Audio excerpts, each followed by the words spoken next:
Hi, I'm Cherylin, and today we're going to be replacing the water pump in the Kenmore washer. You may need to replace the water pump if your machine is not draining properly. This repair should only take about 20 minutes to half an hour.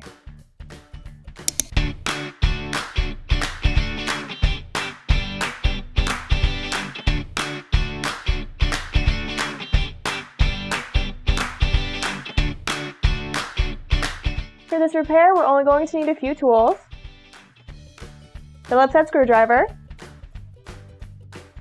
flathead screwdriver, and a pair of pliers. If you don't already have a new water pump, they are available for purchase on our website. Before repairing your washer, make sure that you disconnect it from its power source and also turn off the hot and cold water. For this repair, we're going to start by flipping back the control panel. There's usually 2 screws, either on the front or the back. Some models also have end caps, so if yours does, like this one, all you need to do is pull those off so we can get to the screws.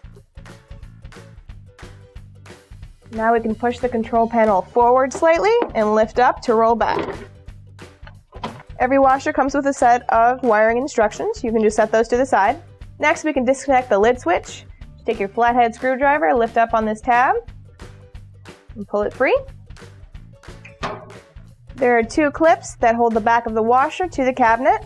In order to remove those, we can take our flathead screwdriver, push down into the end of the clip, and then push back towards the back of the washer.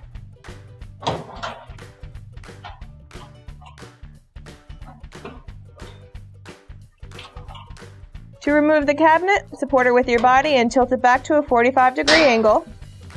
Lift it off and set it to the side. So here we have the water pump. Before we do anything else, I would recommend putting down a towel just in case there's still water in the tubing or in the pump. We'll start by taking our channel locks and squeezing down these clips. Wiggle those back.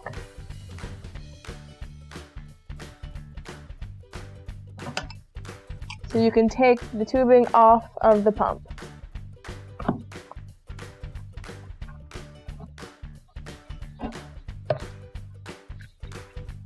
Remove the pump clips with the flathead screwdriver. They'll pop right off.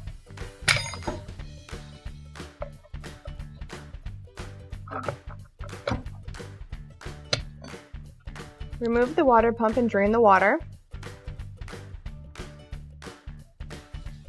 When installing your new water pump, take note of the 2 flat edges on the inside of the pump.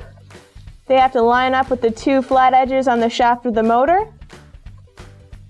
So once that's lined up here, you should be able to just push it right on.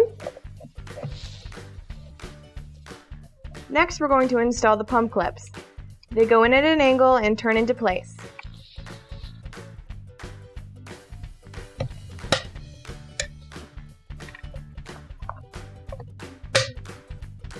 Now we can install the water hoses.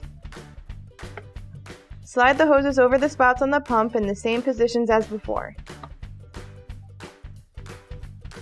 Use your pliers or channel locks to open the clamps and slide them down to lock the hoses into place.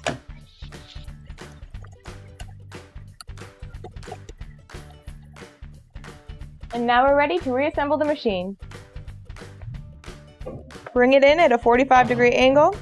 Slide the bottom of the cabinet under the front of the frame. Make sure the fill spout is all the way under the cabinet. The cabinet should line up with the hooks on the frame. Then just push the back panel into place. If everything is lined up properly, you can replace the metal clips by sliding them into the back panel and pushing them into the cabinet holes with the flathead screwdriver.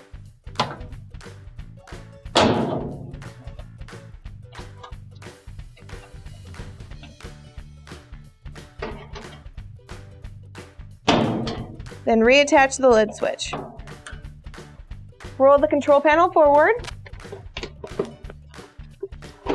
Pull it back to lock it into place.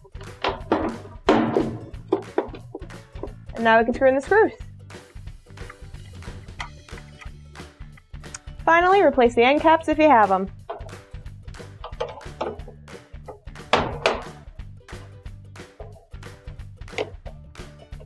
And that's all there is to it. Here's a recap.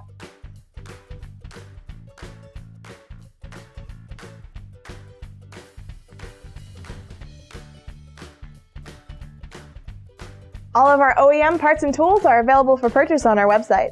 Check them out along with our social media sites here.